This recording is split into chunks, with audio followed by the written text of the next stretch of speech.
Meron kasi akong cutting disc to. Glass cutting disc ang tawag dito. Binili ko online. 160 plus. So, tatry ko kung gagana nga talaga, kung effective. Sa bote na to, ikakat ko siya ng grinder. Kasi, papalitan ko yung bulaklak ko o yung halaman ko ng base. So, yung flower base niya, ito yung gagawin ko. Kakatingin ko. Okay? Kakabit ko muna. Sige, kabit ko muna. Ayan, so naikabit ko na. Ayan, naikabit ko na. Ngayon, ikakat ko na siya. O, tatabi ko muna to. Ayan. Ayan, so, approximate ko na lang. Ito, Nobelino pa nga to. O, shout out to Nobelino. Ayan, so dito ko na lang siguro ikakat. Ayan, dyan, sa yung pinaka-guide ko. O, try. Okay, siguro maglalagay ako ng basahan. Para sa safety. Dapat naka-goggles kayo ha. Para sigurado. Goggles, tsaka malayo sa mga bata. May sumabog eh. Pero malalaman.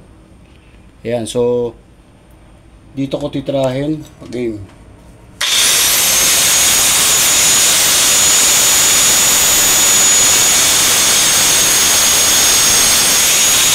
Okay, mukhang effective nga oh. Ang bilis gumuhit. Saglit lang niya naguhitan. O, tama yung Nobelino naguhitan niya. Ang bilis. Okay, go ko na.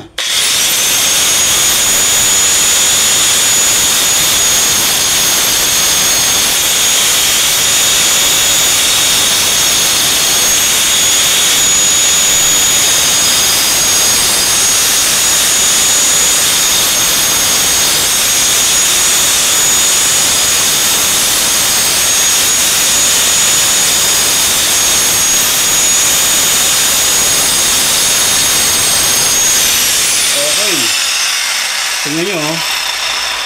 O, diba? Malalim na siya. So, kung hindi kayo marunong tumansya, maglagay na lang kayo ng guhit, no? Tapos, yung bigat nung diin, dapat yung bigat lang ng grinder. O, ngayon, tutuloy ko na, ha?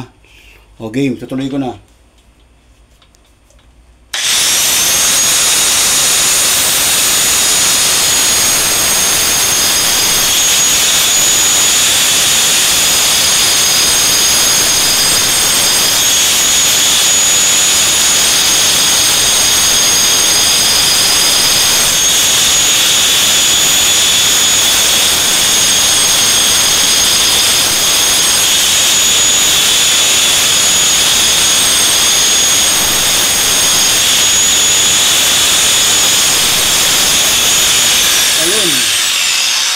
So, ayun na siya, yung finish niyang product. So, napaka-effective nga, no? Napaka-easing i-cut kasi nga, talagang siguro ito diamond, hindi ko lang kung anong klaseng diamond cutting disc to. Pero, pag nilapag mo siya doon sa may bote, eh halos parang akala mo chok yung ginagrinder mo. So, effective nga talaga. So, 160 plus glass cutting disc ang tawag, binabala sa grinder. O yan, so ito yun ha. So nakita nyo kung paano ko ginawa, no? So napaka-easy lang pala. Basta yung diin niya, yung bigat lang nung grinder yung ididiin mo. Wag yung diin ng kamay mo, yung bigat ng grinder. Tapos maglagay ka na lang ng guhit. So ang gagawin ko ngayon, papantayin ko na lang siguro to para ba hindi masakit ang konti. Papantayin ko na lang.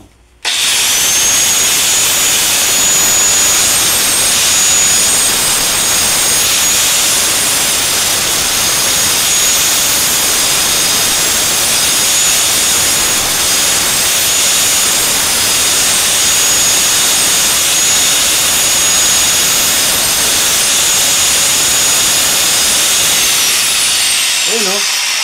O, nakita nyo? Diba? So, hindi na siya masakit o nakakasugat sa kamay. So, yan na. Diba? So, napaka-easy na lang para mag-cut ng glass ngayon. Hindi na kagaya dati. No, na may papaso-pasoy mo pang kandila, alambre. So, hindi na. So, dahil sa tuklas, ay na, napaka-easy na lang pala. Ayan. So, mayroon na akong bagong flower base. So, ito siya ngayon.